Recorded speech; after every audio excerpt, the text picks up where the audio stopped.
Muy buenas, ¿qué tal estáis? Bienvenidos a Biografías con Historia. En este vídeo, en el de hoy, os voy a contar la vida de una mujer muy virtuosa y piadosa, señora de uno de los principales ducados de Francia y esposa de uno de los reyes más importantes que hubo en ese país. Me estoy refiriendo a Claudia de Francia. Esta reina nació el 13 de octubre del año 1499 y fue la hija mayor del rey Luis XII de Francia y de su segunda esposa, Ana de Bretaña. En este acontecimiento tan importante, Luis XII no estuvo presente porque estaba en Italia para conquistar a los milaneses.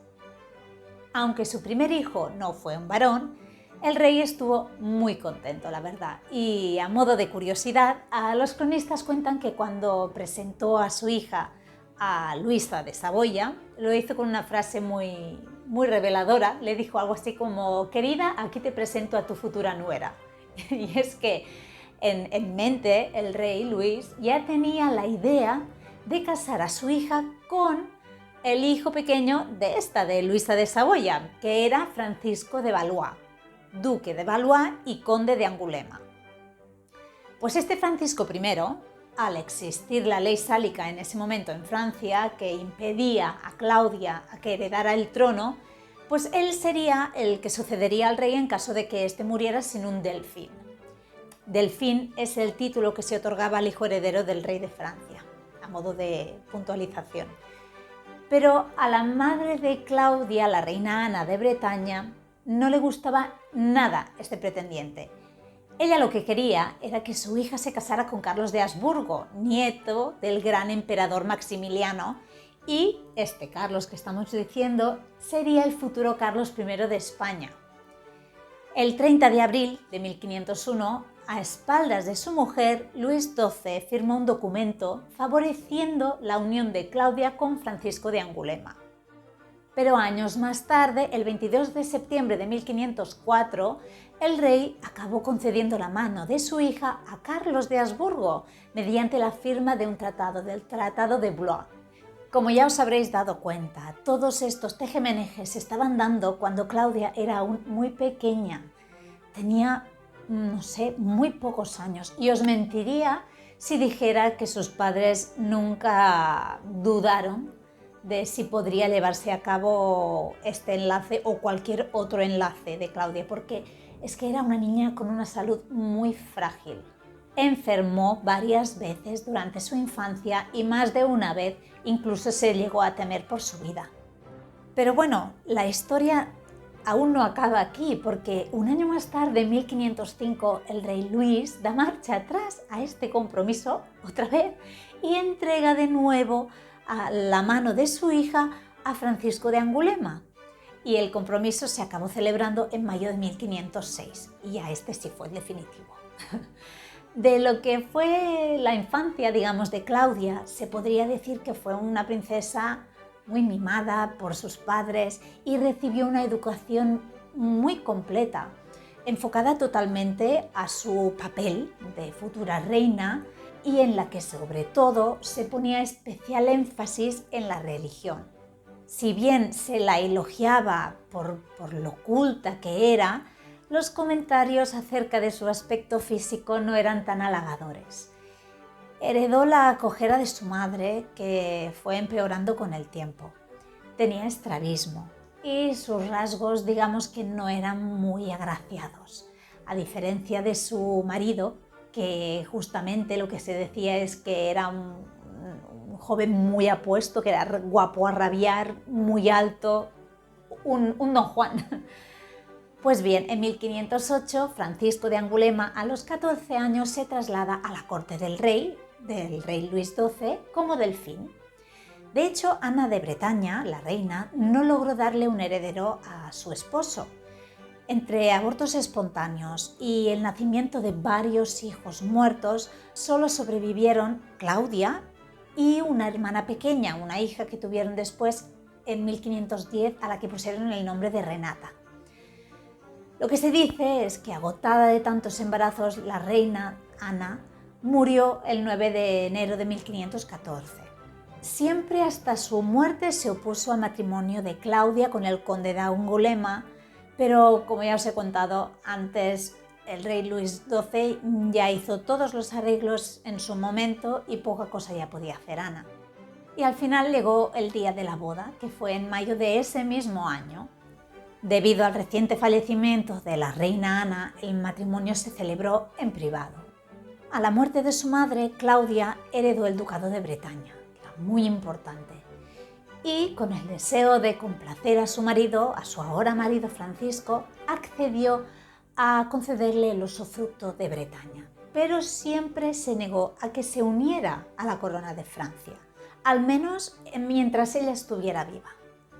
En octubre de 1514, Luis XII, tras la muerte de la que fue su esposa, se volvió a casar, ahora con la princesa de Inglaterra, María Tudor, hermana menor del famoso rey inglés Enrique VIII. El hombre no había perdido aún la esperanza de conseguir el ansiado hijo varón.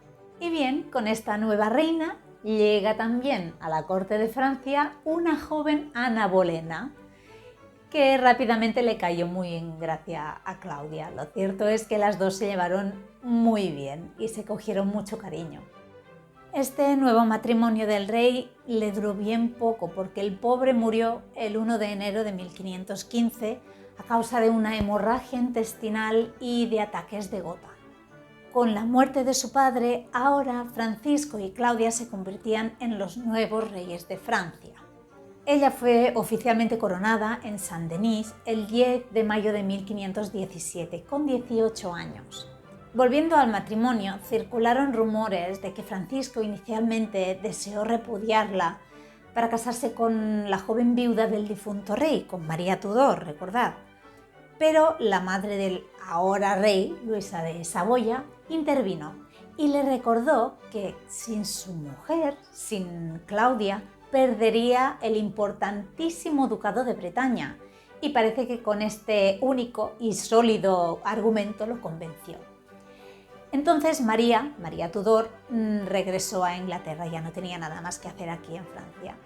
Tan pronto como llegó al poder, Francisco colmó de favores tanto a su hermana como a su madre, pero su mujer no se benefició de ninguno de ellos y no tuvo demasiado buena relación tampoco ella con la madre y con la hermana.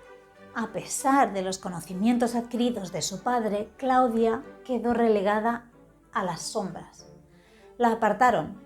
Incluso cuando Francisco abandonaba el país para librar sus batallas, no le confiaba a ella la regencia, como sería lo lógico en estos casos, ¿no? Que fuera la esposa que se quedara al cargo, sino que esta tarea recaía en su madre, en Luisa de Saboya. Bueno, Claudia tenía una personalidad, la verdad es que muy dulce, plácida, piadosa, tanto dócil y sumisa. No tenía la fuerza de carácter de su madre, de Ana de Bretaña, para imponerse en política, digamos. Su único papel fue el de proporcionar un heredero a la nueva dinastía y la verdad, bueno, es que sí, es que esta función se la cumplió con creces porque tuvo 7 hijos y en tiempo récord, ya que fue prácticamente uno por año. En 1515 tuvo a Luisa, que murió apenas con 2-3 años. En 1516 nació Carlota, pero también murió durante la infancia, no llegó entre los 5 y los 10 años murió. Luego, en 1518 nació el esperado Delfín, al que pusieron el nombre de Francisco, pero que también falleció a los 20 años más o menos. Al año siguiente, en 1519, nació el que sería el rey de Francia, Enrique II, y que se casaría con la conocida Catalina de Medici. Algún día espero poder hablar de ella.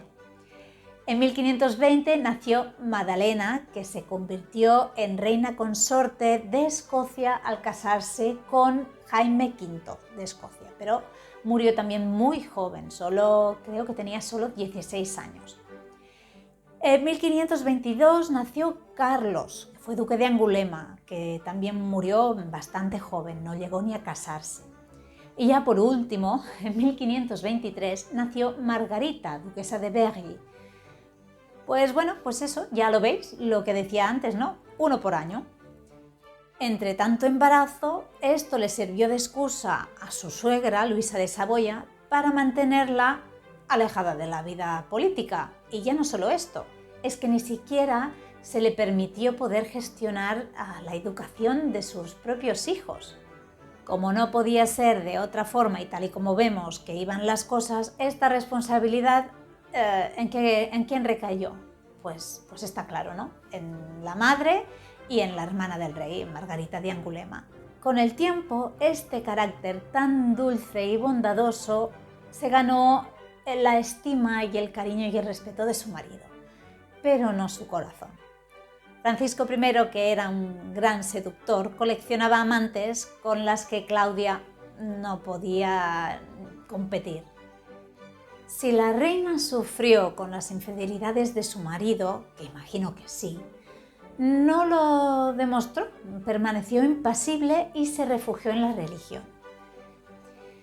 Agotada tras dar a luz a tantos niños en tan poco tiempo, así como los múltiples viajes que realizaba al lado de su marido, la salud de Claudia se debilitó mucho tras su último parto. Se decía que el rey le había transmitido la sífilis tras tantas infidelidades con todas sus amantes. También se rumoreó de que Claudia padecía tuberculosis. Bueno, además es cierto que con los años desarrolló como una especie de obesidad mórbida, que también evidentemente puso muy en riesgo su salud. En agosto de 1523, el rey volvió a sus campañas militares confiando una vez más en la regencia de su madre, y Claudia se retiró a Blois. Cuando Francisco regresó a finales de año, su mujer ya era una sombra de sí misma. Al comprender que ya no se recuperaría de su enfermedad, el rey le pide una vez más que le ceda el ducado, pero la reina, habitualmente tan sumisa ante su marido, se mantiene firme y no se lo cede. Cuando murió el 20 de julio de 1524, a la edad de 24 años, jovencísima, Claudia estaba rodeada de sus hijos, pero no de Francisco, que había ido a luchar contra el condestable de Borbón. Cuando se enteró de la gravedad del estado de salud de su mujer, mandó a su madre y a su hermana a que fueran allí con ella y que la velaran, pero no llegaron a tiempo de verla con vida. Su cuerpo fue colocado primero en la capilla del castillo de Blois y luego en 1526 fue trasladada a la Basílica de Saint-Denis, sin la presencia tampoco en ese momento de Francisco. Esto en cuanto a su cuerpo, porque su corazón descansa en Nantes. Tras su muerte y acatando sus últimas voluntades, el ducado de Bretaña pasó a manos de su hijo mayor, el delfín Francisco. Pero como ya he dicho anteriormente, este murió sin descendencia en 1536.